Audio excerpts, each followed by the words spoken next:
你好，歡迎你，我係619，為你聲音導航。過去幾日，全城目光聚焦喺屯門市中心一宗令人震驚嘅案件。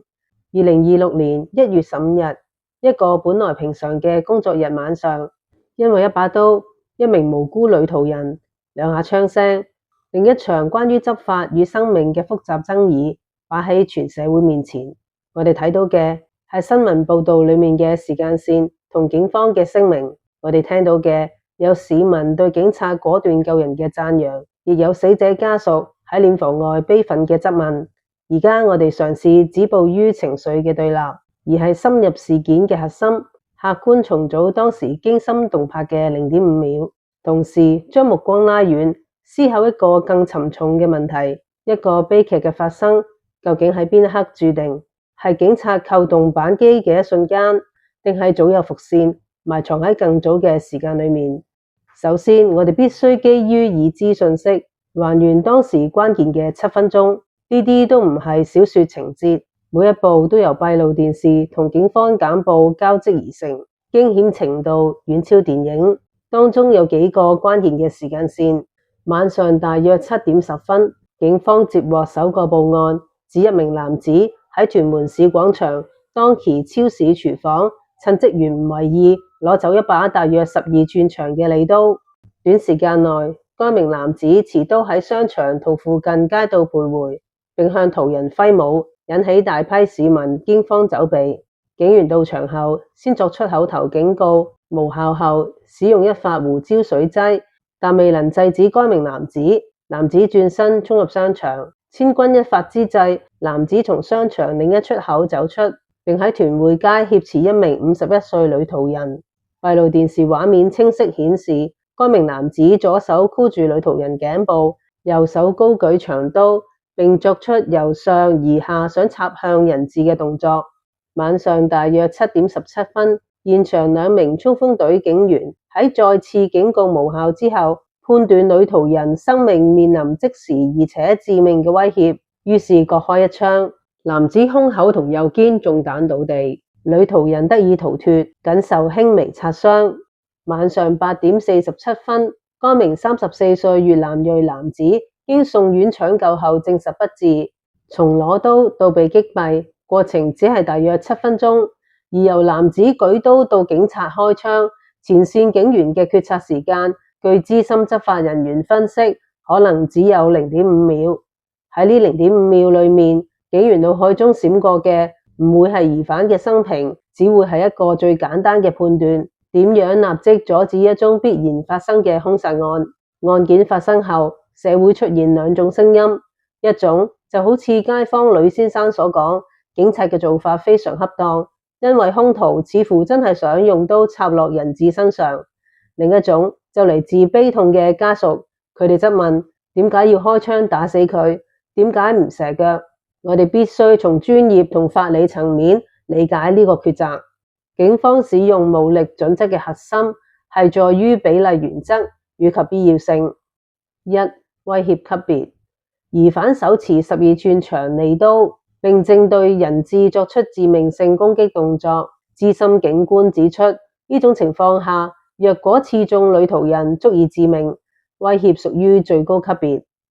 2、其他選項已用盡。事發嘅時候，警員已經按程序升級武力，先發出口頭警告，然後使用胡椒水劑，最後開槍。報告指出，胡椒水劑對受毒品或者精神問題影響嘅人效果可能大減。3、射腳是否可行？呢個係一個常見嘅誤區。警隊嘅武力訓練指引明確，喺必須使用槍械制止即時生命威脅時，應該瞄準身體最大面積嘅中心軀幹，以求最快制止目標，避免槍法失準，流彈誤傷他人。喺電光火石之間，要求警員精準射中移動中嘅肢體，係極不現實而且高風險。因此，從執法邏輯嘅公式嚟睇，持致命武器加進行致命攻擊加非致命手段無效，等於使用致命武力予以制止。呢個係一個喺國際執法領域都被認可嘅標準程序。指責警方唔射腳，或者係出於情感上嘅一絲奢望，但就忽視咗現場暴力嘅本質以及執法嘅底線。但係當我哋肯定警方行動嘅必要性，為無辜人質獲救而鬆一口氣嘅同時，係咪就應該將目光從另一場悲劇上移開？死者家屬嘅眼淚同樣值得深思。與其糾結於無法改變嘅0.5秒，不如審視一下導致該名男子走上呢條不歸路長達10年嘅伏線。根據傳媒報道，該名34歲男子嘅人生早已亮起多重紅燈，長期精神健康問題。據悉，該名男子有約10年精神病記錄，包括思覺失調及反社會人格，需要定期覆診，但近期並冇前往。毒癮問題，有濫藥病史，警方喺佢嘅背囊入面檢獲懷疑冰毒，唔排除案件受毒品影響。犯罪背景，有黑社會背景及涉及毒品等案底。家庭溝通狀態，有親友透露佢長大後搬出去住，30幾歲唔可以管佢，佢已經長大。呢句說話可能輕描淡寫咁勾勒出一段疏離、無力，甚至已經斷裂嘅親子關係。悲動過後，更應直視悲劇嘅伏線。精神科醫生指出，濫藥會急劇加速思覺失調病情，常見症狀正係被害妄想，覺得周圍嘅人都對自己不利。一個被心魔同毒癮雙重折磨嘅靈魂，最終喺街頭爆發。佢嘅母親喺殮房外面呼天搶地，質問點解要開槍。作為旁觀者，我哋固然理解白頭人送黑頭人嘅世間之痛，但係痛定思痛，一位母親係咪更應該問一問自己，過去10年，當兒子被診斷有精神病，有冇積極督促佢覆診食藥？當發現佢沾染毒品同黑社會，喺溝通上係堅決制止，定係以佢已經長大管唔到為理由悄然放棄？當佢搬離家庭，關係變得只剩返嚟食餐飯，互相之間又有冇努力去重建真正嘅心靈連結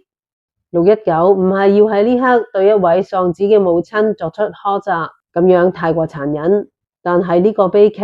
確實為所有家庭，尤其係家中有情緒或者行為問題成員嘅家庭，上一堂沉痛嘅生命教育課。愛唔單止係供養與包容，有時更需要一種堅定唔退讓嘅介入，一種唔怕衝突嘅溝通，一種同專業人士，例如係醫生、社工協作嘅決心。忽視問題，問題並唔會消失，只會好似雪球一樣滾落山崖。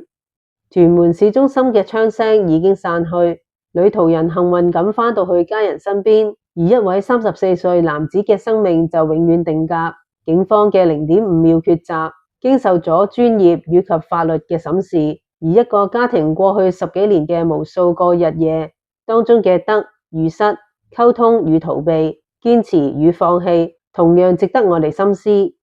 一宗案件，兩面鏡子，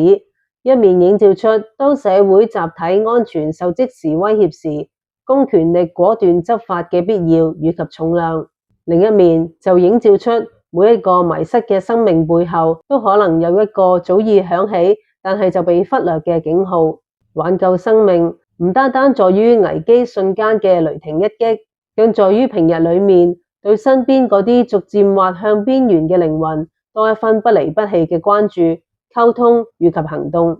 唯有同時直面呢兩個層面，我哋作為一個社會，先係真正從悲劇中學習，防止下一個0.5秒嘅悲劇喺另外一個地方以另一種形式發生。願逝者安息，生者堅強。如果你鍾意我為你聲音導航，歡迎你留言、讚好、訂閱、分享。我係619，多謝你。